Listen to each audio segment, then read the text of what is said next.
Short news for sure. Short but juicy right here, right now. This video is dedicated to the memory of David Lynch, one of the most important movie directors of all time. Greetings from me, you're watching Rom, the channel sharing the joy of sim racing and a regular news roundup, our weekly sim racing news. Thanks to all those who come here often, especially those who subscribe, and even more, our patrons. My name is Serta and I will be your host for this video. If you want to enjoy sim racing, subscribe to our channel and join our Discord, and if you want us to keep spreading the joy, become a patron. Hey, of course, ACEvo came out, and with it a couple of updates, and it's gotten a rather mixed welcome. As Ike and I were at the Sim Formula Europe, and Cody is recovering from an operation, nothing serious, but he can't sim race right now, we did not join the choir of how is it, but we'll for sure do soon enough, because of course we got it. As I said in the teaser, our news video this week is short but juicy. Let's start! I started sneezing heavily after reading the press release from the Sim Expo in Austin because, as you know, I'm allergic to bullshit. But first things first, the Sim Expo in Austin has been cancelled. In the press release, Southwest Vision professes it's to concentrate on making the Sim Racing Expo in Dortmund better. To be fair, the Sim Racing Expo last year was excellent, while not perfect, so there's that. But talking to those in the know paints a completely different picture of the Sim Expo in Austin. Not only were exhibitors approached much too late in 2024, many of them after the official press release, but the prices for Austin were extremely prohibitive. Most of them wisely had better things to do than spend an enormous quantity of money they had not budgeted for, reorganize calendars on short notice, and spend time and material for a first-time expo they knew nothing about.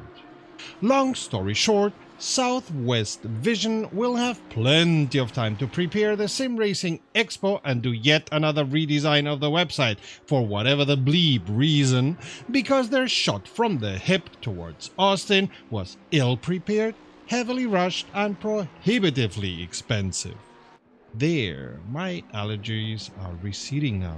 Race Room had yet another small patch which shows the team is working continuously on it. Seems they have a release scheduled every week. Not a reproach, just a comment.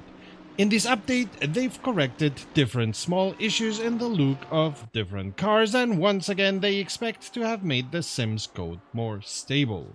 EAWRC, yes, that one still exists, even if it's driven by far less people than Dirt Rally 2, have announced a DLC called Le Maestros Content Pack with 6 new cars and 12 historic stages from the Monte Carlo and Portugal rallies. This DLC will be available starting January 28th. If you like what you see, how about supporting us? A like, a subscribe, or even becoming a patron. Patrons get access to exclusive content and are involved in our decisions. Help us grow with your support. Assetto Corsa Evo came out on Thursday and it seems to be a bad release, even considering its early access. We've heard from the community things like, I get 21 FPS on a 3070 GPU, to worse than the first release of Le Mans Ultimate, to being shown footage of tracks that must be in Mars because the tarmac is completely red. We're working on content from the Sim Formula Europe, so we haven't touched ACEvo yet. Therefore, we'll drop our opinion next week. And while Kuno says it brings 20 cars, when the Kuno server went offline at the beginning of the release, you were only able to drive 5 of them because the other cars were online. I have an opinion on that, but I'll keep it polite and rather not say anything about that. Also, they released a roadmap that to anyone in IT or product management is a joke, as they only show 2 steps of the 6 steps plan. This is not a roadmap, this is a meaningless slide meant to bedazzle and fill time and space with hot air. Kunos have nothing to say, but they made a slide anyway. Oh, look at that, my BS allergy is flaring up. If you want to know how to save money getting Evo and still get a completely legal Steam key, we had a conversation about that in our Discord. See the link in the description to join in.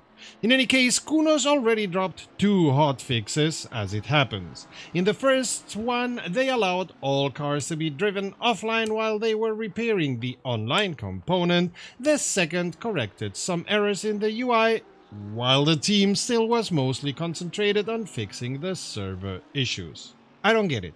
If the most important component of my software is the availability of a server, I'd test the server in a way that already on testing is able to support 1,000 times the load it has to support on testing.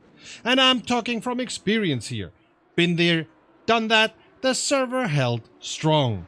Many times in my IT career. Is it incompetence from Kunos or are they naive beyond comprehension?